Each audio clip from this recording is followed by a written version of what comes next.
আমাকে এই টিলা থেকে নামতেই হবে। উপরে উঠেছি শুধুমাত্র গাড়িগুলো দেখার জন্য, যে কোন দিক দিয়ে গাড়ি যাচ্ছে, আমাকে কোন দিকে যাওয়া উচিত।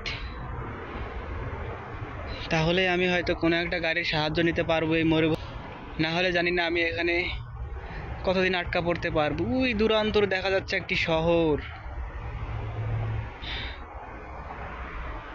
এদিকে একটা গাড়ি দেখতে পাচ্ছেন, এই গাড়িটাও খারাপ হয়ে গেছে। এটাই হচ্ছে আমাদের গাড়ি। যাই হোক, পেরেছি।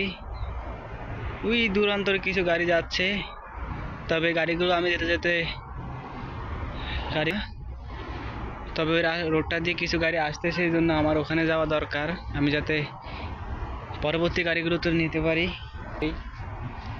মাই গড, এদিকে আবার অনেক বড় বড় সাপও থাকতে পারে। এই টিলা থেকে নামতে হবে আমাকে অনেক। সো গাইজ, আমি সেফটি আগে নেমে তারপর আবার ভিডিও করব। অবশেষে আশিক গ্রিল, হ্যাঁ আমি পেরেছি। এটা পৃথিবীর সব থেকে উঁচু একটি টিলা ছিল। চলে এসেছি গাইজ। তারপর দেখেন যেটা কত উঁচা দেখা যাচ্ছে। কেউ এরকম বিপদে যাতে না পড়েন, তাদের জন্য আসলে ভিডিওটি করা। এখন আমাকে সেই গন্তব্যে যাইতে হবে, দেখতে হবে যে আসলে আমি কত দূরে। ওই যে একটি গাড়ি আসতেছে, আমাকে গাড়িটি তো ওটার কাছে যাইতে হবে।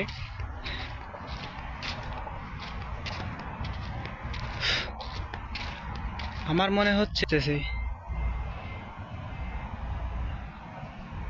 সো আমি এখানে ওয়েট করি, দেখা যাক কি হয়।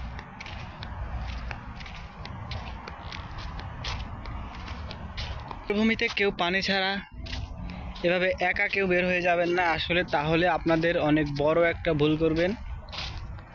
আমি আসলে কথা বলতে ঠিকমতো পারতেছি না, কি কথা বলবো কি না বলবো। প্রায় আমার অবস্থা একেবারে খারাপ হয়ে যাচ্ছে। সেই কত দূর রাস্তা। সবচেয়ে বড় কথা হচ্ছে যে এই যে টিলাটা দেখতেছেন, এটা কত দূরে, সেখান থেকে আমি নেমে এসেছি। আর এটা তো বাপ রে,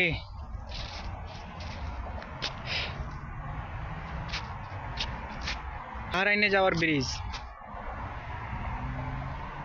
আমার অবস্থা খুবই খারাপ, আমাকে খুব দ্রুত পৌঁছাতে হবে। জানি না আমাকে আরো কত কিলোমিটার হাঁটতে হবে এই বালু রাস্তায়। উত্তপ্ত গরম, আমার ভেতরটা একেবারে শুকিয়ে আসছে। এই যে একটা গাড়ি এদিকে, এই গাড়িটাকে আমি সিগন্যাল দিব একটু। হেই হ্যালো,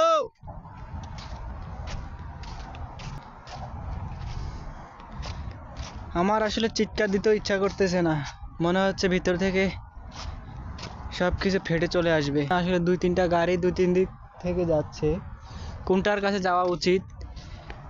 উফ, শুনেছি এখানে নাকি ইন্ডিয়ানরা, কেরালারা সবচেয়ে বেশি ঘুরতে আসে।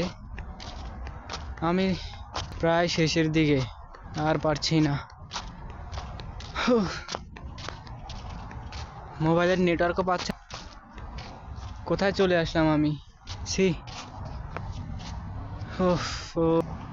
যাই হোক, যদি আমি ফিরতে পারি তবে আপনারা ভিডিওটা দেখতে পারবেন।